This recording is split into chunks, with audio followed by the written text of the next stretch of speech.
Salut à tous. C'est un grand plaisir pour nous de vous retrouver sur EcoScène.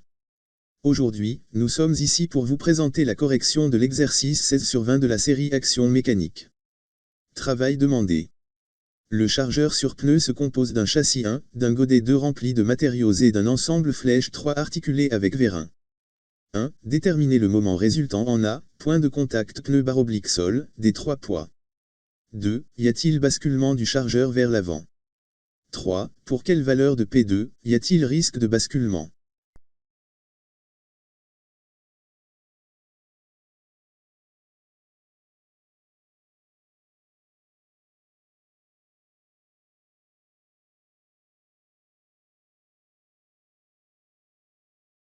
« 1. Déterminons le moment résultant en A des 3 poids. Le moment résultant c'est la somme des moments. Moment résultant en A égale moment en A de P1 plus moment en A de P2 plus moment en A de P3. Moment égale force fois distance du bras de levier. La distance du bras de levier c'est la distance perpendiculaire qui sépare la force du point A. Si le point A est l'axe de rotation, la force P1 fait tourner le chargeur dans le sens trigonométrique. Donc moment en A de P1 est positif. Moment en A de P1 égale P1 fois D1 égale 2 fois 12 000. Si le point A est l'axe de rotation, les forces P2 et P3 font tourner le chargeur dans le sens horaire. Donc leurs moments en A sont négatifs. Moment en A de P2 égale moins P2 fois D2 égale moins 1,2 plus 0,9 le tout fois 6000. Moment en A de P3 égale moins P3 fois D3 égale moins 1,2 fois 3000. Moment résultant en A égale P1 fois D1 moins P2 fois D2 moins P3 fois D3. Moment résultant en A égale 2 fois 12 000 moins 1,2 plus 0,9 fois 6000 moins 1,2 fois 3000. Moment résultant en A égale 7800 Nm.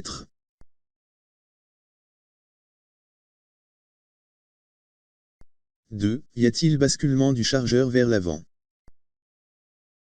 Il y a basculement vers l'avant si et seulement si le moment résultant en A est négatif. Alors moment résultant en A égale 7800 Nm et c'est positif. Donc il n'y a pas de basculement vers l'avant.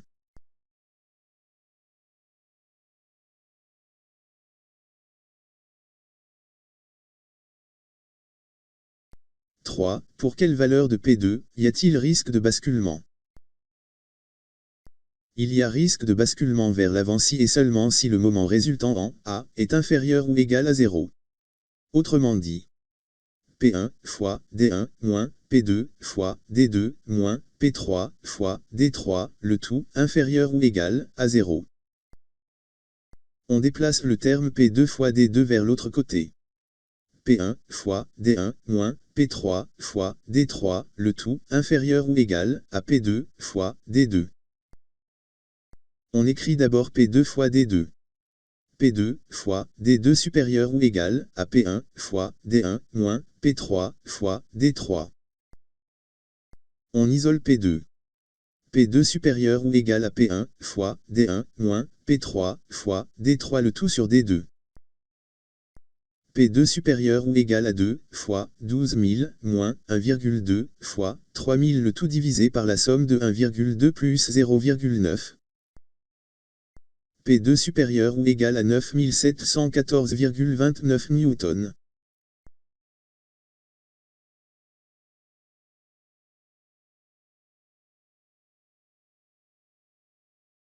Et c'est terminé.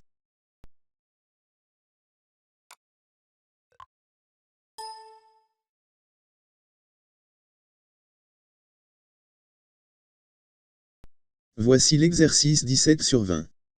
Travail demandé. Déterminer le moment vectoriel en A de la force appliquée en B.